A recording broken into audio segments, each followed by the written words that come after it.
Hello दोस्तों, कैसे हैं आप सब। आई होप आप लोग अच्छे होंगे।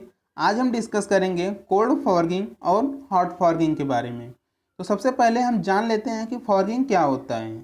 फॉगिंग का मतलब होता है किसी वर्कपीस को या पार्ट को गर्म करके उसके ऊपर हैंड के थ्रू या मशीन से फोर्स लगाकर उसको किसी रिक्वायर्ड शेप या साइज में कन्वर्ट करना या प्लास्टिकली डिफॉर्म कर देना। इसको हम फॉगिंग प्रोसेस बोलते हैं। तो फॉगिंग पर और उसके टाइप्स पर हमने ऑलरेडी वीडियो बना रखी है, जिसका लिंक मैं आपको इस वीडियो के डिस्क्रिप्शन में दे दूंगा, वहां से आप उसको देख सकते हैं। अब हम बात करते हैं कि कोल्ड फॉगिंग क्या होता है। तो जो फॉगिंग प्रोसेस में हम मशीन में जो हमारा वर्कपीस है उसको हम हीट करने के बाद यूज़ करते हैं। तो कोल्ड फॉगिंग में क्या होता है कि जो हमारा वर्कपीस है उसको हम हीट नहीं करते हैं, उसको हम रूम टेम्परेचर पर ही यूज़ करते हैं। यानी रूम टेम्परेचर पर इस किसी वर्कपीस का मेटल का जितना टेम्परेचर होता है उतना ही, न तो उसको थोड़ा भी हम गर्म करते हैं न तो उसको ठंडा करते हैं। तो उसको हम कोल्ड फॉगिंग बोलते हैं। तो एक बार हम इसको पढ़ के एक्सप्लेन करते हैं। This is a fogging type process in which operation is performed at room temperature. तो ये फॉगिंग का ही एक टाइप है जिसमें जो ऑपरेशन है वो रूम टेम्परेचर पर ही परफॉर्म करते हैं हम।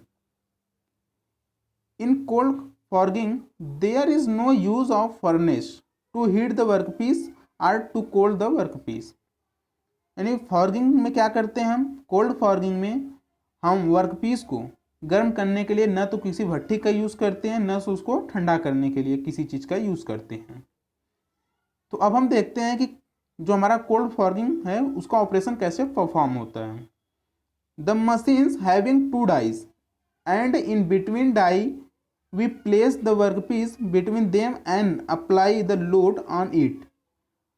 So as per the shape and size we want, we apply required forces on it। तो जो हमारा मशीन है उसमें दो डाइज होते हैं या दो पार्ट होते हैं, एक अपर एक लोअर पार्ट होता है। तो जो हमारा लोअर पार्ट होता है वो फिक्स होता है और अपर पार्ट मूवेबल होता है। तो जो हमारा एक कोल्ड फॉर्गिंग है इसमें हमारा जो वर्कपीस है उसको हम लोअर पार्ट पे रख देते हैं, जो पार्ट हमारा फिक्स होता है। उसके बाद जितना हमें फोर्स रिक्वायर्स होता है उस हिसाब से हम उस पर लोड अप्लाई करते हैं। तो वो हमारा जैसा हम शेप या साइज हमारा उस जो मशीन का पार्ट है उसमें जो कैविटी बनी रहती है उस हिसाब से वो कन्वर्ट हो जाता है। तो इसका जो मेन एडवांटेज है, जो कोल्ड फॉगिंग है उसका सबसे मेन एडवांटेज जो है ये लेस कॉस्टली है, यानी बहुत ही सस्ता होता है ये। क्योंकि इसमें हमें अगर हीट करना होता तो उसके लिए क्या होता कि हमें भट्टी का यूज़ करना पड़ता है, तो उसके लिए फ्यूल भी लगता है, तो ऐसे वो थोड़ा महंगा पड़ता है। तो as cold fogging as compare to hot fogging बहुत ही लेस कॉस्ट होता है इसका। अब हम बात करते हैं हॉट फॉगिंग के बारे में। तो हॉट फॉगिंग क्या होता है कि जो हमारा वर्कपीस होता है उसको हम हाई टेम्परेचर पर अलग अलग मेटल की अपनी एक रिक्वायर्ड टेम्परेचर होता है, उसी पर हम उसको उतना टेम्परेचर देकर उसको हम हीट कर देते हैं। The hot fogging is performed at extremely high temperature like up to. इसमें क्या होता है कि हॉट फॉगिंग में जो हमारा ऑपरेशन होता है वो बहुत ही हाई टेम्परेचर पर हम उसको परफॉर्म करते हैं। जैसे 1150 डिग्री फॉर स्टील, यानी स्टील के लिए हम 1150 डिग्री सेल्सियस का यूज़ करते हैं। 360 से 520 डिग्री सेल्सियस किसके लिए है, एल्युमिनियम एलॉयस के लिए। और 700 से 800 डिग्री सेल्सियस कॉपर एलॉयस के लिए है। तो यानी यहाँ पे आप देख सकते हैं कि स्टील के लिए कितना टेम्परेचर है, एल्युमिनियम के लिए कितना है, कॉपर के लिए कितना है।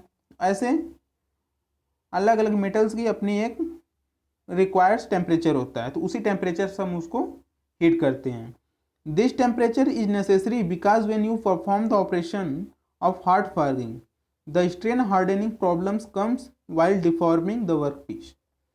तो अगर हम इस टेम्परेचर पर उसको हीट नहीं करेंगे यार, हम इससे कम या ज़्यादा करते हैं, मान लीजिए जैसे हमारा स्टील है 1150 डिग्री दिया है, अगर मान लीजिए हम इससे भी बहुत ज़्यादा उसको अगर हीट कर देते हैं ज़्यादा टेम्परेचर पर, तो वहाँ पर क्या होगा, स्ट्रेन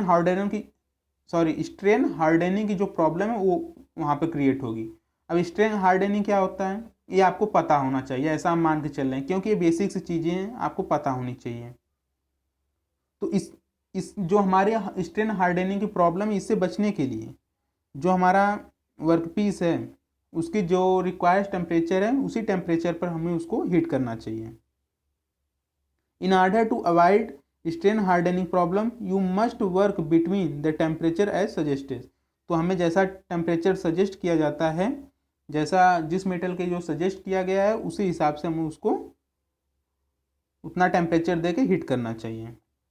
तो इसका जो मेन एडवांटेज है, जो हमारा हार्ड फॉर्गिंग है उसका जो मेन एडवांटेज है दो हैं। कौन कौन सा है? जो सबसे पहला है उससे क्या होता है, गुड सरफेस फिनिशिंग, जो सरफेस फिनिशिंग होती है बहुत ही अच्छी होती है, उससे हम अच्छी सरफेस फिनिशिंग प्राप्त कर सकते हैं। और जो हमारा सेकेंड है वो मैकेनिकल प्रॉपर्टीज़ को इम्प्रूव कर देता है। तो the main advantage of hard forging are one good surface finish can be obtained and the second improves mechanical properties. तो मेरे ख्याल से अब आप समझ गए होंगे कि हॉट फॉर्गिंग क्या होता है और कोल्ड फॉर्गिंग क्या होता है। आई होप आपको ये वीडियो पसंद आया होगा। ऐसे ही अपडेटेड वीडियोस के लिए आप हमारे चैनल को सब्सक्राइब कर सकते हैं। Thanks for watching.